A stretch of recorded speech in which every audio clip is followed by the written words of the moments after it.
1, 2, 3, 4 macam tu. Lembu ni dia akan bagi. Maknanya lembu yang genap, lembu yang ganjil di sini. Lembu yang genap di sini.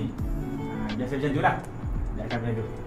Okey, jadi di sini akan ada penyembelih, 2 orang penyembelih setiap tu, dan di sini ialah kawasan, tahu tak kawasan mana? Kawasan sembelih atas tu.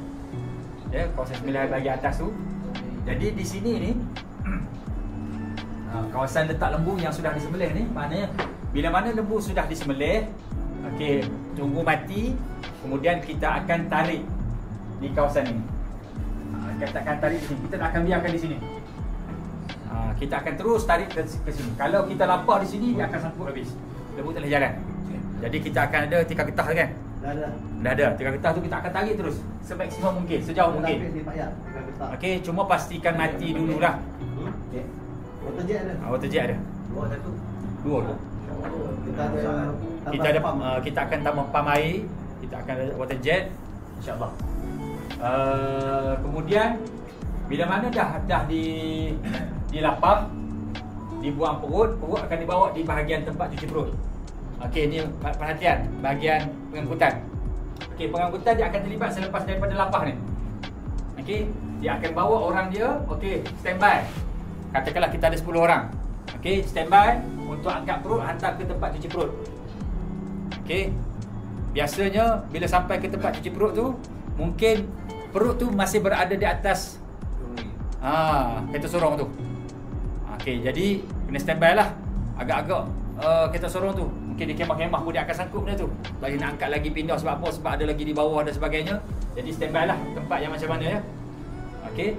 Kemudian sebahagiannya lagi bila dah potong tu, buang perut dan akan dihantar ke kemah. Okey, sebelum kita lapah dan buang perut, tugasnya bahagian tim lapah, pastikan lembu itu di tagging. Okey, lembu itu di tagging. Tagging is kan? Tagging tahun lepas kita abang is kan? Boleh? Anak Mak Anis kan? Dia Anak tempat Anis, sekarang kan? Kau abang is boleh buat? Dia orang buat? Bagi dia orang buat. Anak Mak Anis kan? Kan lepas sembelih tu, kan dia akan pergi ke lembu, okey, tagging. Tak, dia nak bagi arahan dekat budak tu. Okey, sana lembu dia. Kita nak. Tak, saya rasa begini. Tagging tu biar bagi Habis. yang penyembelih senang. Tak boleh. Penyembelih tak boleh tagging. Tak, kan kita nak tagging yang ikat tu je kan? Ikat kaki tu. Kan dia akan ada sampul. Kan abang Is akan bagi sampul kan? Ada satu plastik dia ada. Plastik dia tu. Dah siap dah. Dia akan terus ikat. Yang ikat di lembu, kaki lembu, ekor dan kepala. Kaki 4, ekor dan kepala.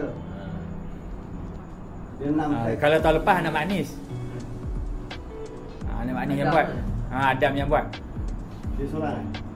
Ada geng. Ataupun kita minta tim kebersihan lah. Kan? Tim Mawi. Dia tak berguna lagi masa tu. Kan? Boleh. Kan, mak. Bukan kat situ kan. Kau tak guna Mawi lagi masa tu. Tim Mawi tu dia akan jaga bahagian situ, dia akan tagging. Kan? Kita akan minta bahagian orang dia lah. 2-3 orang untuk bantu untuk tagging lembu.